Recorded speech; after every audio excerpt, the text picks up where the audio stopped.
அன்பானவர்களே, அன்பு வணக்கங்கள். இன்றைய காலகட்டத்தில் கணவன் மனைவி உறவு, பெற்றோர் பிள்ளைகள் உறவு, சகோதர சகோதரிகளிடையே இருக்கின்ற உறவு, காதலன் காதலி கிட்ட இருக்கின்ற உறவு, நண்பர்களோடு இருக்கின்ற உறவு, உறவினர்களோடு இருக்கின்ற உறவு, ஜீவராசிகளிடம் இருக்கின்ற உறவு, இவையெல்லாம் சிறிது சிறிதாக சிதைந்து வருகிறது, உருக்குலைந்து வருகிறது. எப்படி? நாம் நம்முடைய குடும்ப உறுப்பினர்களோடு, நம்முடைய தாய் தந்தையரோடு, நம்முடைய பிள்ளைகளோடு, கணவன் மனைவியோடு, மனைவி கணவனோடு கண்ணுக்கு கண் நேர் பார்த்து பேசுகின்ற நிகழ்வுகள் எல்லாம் இல்லாமல் போய்விட்டது. ஒரு கைபேசியில் 10 மணி நேரம் 12 மணி நேரம் நாம் செலவழிக்கின்ற நாம், அதில் 10ல் 1 மடங்கு கூட கணவன் மனைவியிடமோ, பெற்றோர்கள் பிள்ளையிடமோ,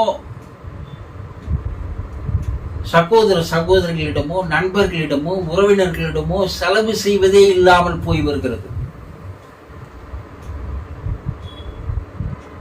உயிரினங்களோடு வைத்துக் கொள்கின்ற உறவை புறக்கணித்து விட்டு உயிரற்ற ஒரு ஜட பொருளின் மீது அதிகமான உறவை மனிதன் நாடிக்கொண்டிருக்கிறான். ஒரு அடாப்ட் ஆயிட்டான். கைபேசியோடு ஒரு அடாப்ட் ஆயிட்டான், அடிமையாகிவிட்டான். கொஞ்சம் யோசனை பண்ணி பாருங்க. ஒரு நாளெல்லாம் நீங்க எவ்வளவு நேரம் உங்க கைபேசியை பயன்படுத்துறீங்க? அதோடுதான் இரவுல உறவு கொண்டு தூங்குகின்ற மனிதர்கள் அதிகமாயிட்டாங்க. கணவன் இந்த பக்கம் தன்னுடைய கைபேசியை பார்த்து கொண்டு, மனைவி இந்த பக்கம் தன்னுடைய கைபேசியை பார்த்து கொண்டு தூங்கி போகின்ற கணவன் மனைவிகள் எக்கச்சக்கமாக இருக்கிறார்கள். ஒரு கணவன் மனைவிக்கு கிடைத்த அற்புதமான நேரம் இரவு நேரம். அந்த இரவு நேரம் இருவரும் கண்ணுக்கு கண் நேராக பார்த்து பேசி, மனதிற்கு மனது நேராக ஈர்க்கப்பட்டு அவர்கள் பேசி வந்தால் இருவர் மனதிலே அன்பானது அதிகரிக்க ஆரம்பிக்கும். அந்த உறவில் ஒரு பிணைப்பு, ஒரு இணைப்பு, ஒரு நெருக்கம் ஏற்பட ஆரம்பிக்கும். அதனால் நான் அவருக்காக வாழ்கிறேன், அவள் எனக்காக வாழ்கிறாள் என்ற எண்ணம் வரும். இது நாளுக்கு நாள் அன்பை அதிகரிக்கும். அது பெற்றோர்களாக இருந்தாலும், பிள்ளைகளாக இருந்தாலும், யாராக இருந்தாலும். ஆனா நம்ம எதை பார்த்துட்டு வரோம்? மனைவி இல்லாமல் கூட கணவன் வாழ்ந்து விடுகின்ற நிலை வந்து விடுகிறது. கைபேசி இல்லாமல் அவனால் வாழ முடியாது என்ற நிலைக்கு தள்ளப்பட்டு இருக்கிறோம் இல்லையா? பஸ்ல போக சொல்லும் போது கைபேசி, ஹோட்டல்ல உட்கார்ந்து இருக்கும் போது கைபேசி, பாத்ரூம்ல போகும்போது கைபேசி, தொலைக்காட்சியை பார்ப்பதை கூட இப்ப விட்டுட்டாங்க, எல்லாம் கைபேசிலேயே வந்துடுச்சு. அவன் அவனோடு உறவு கொள்வதையே மறந்து விட்டான். அவன் மனசாட்சியோடு பேசுவதையே அவன் மறந்து விட்டான். இந்த கைபேசியால் நீங்கள் இவ்வளவு நேரம் செயல்படுகின்ற, அதோடு தொடர்பில் இருக்கின்ற உங்களுக்கு அந்த கைபேசியால் ஏதாவது பலனோ பயனோ இருக்கிறதா என்பதை சிறிது சிந்தித்து பாருங்கள். உங்களுக்கு ஒரு துக்கம், ஒரு கவலை ஏதாவது வந்துட்டா, மன வருத்தமா இருந்தா, இந்த கைபேசி உங்களை சமாதானப்படுத்துமா?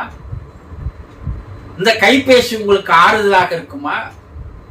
இந்த கைபேசி உங்களுக்கு அன்பு காட்டுமா? இந்த கைபேசி உங்களை அரவணைக்குமா? விஞ்ஞானம் வளர்ந்து விட்டது.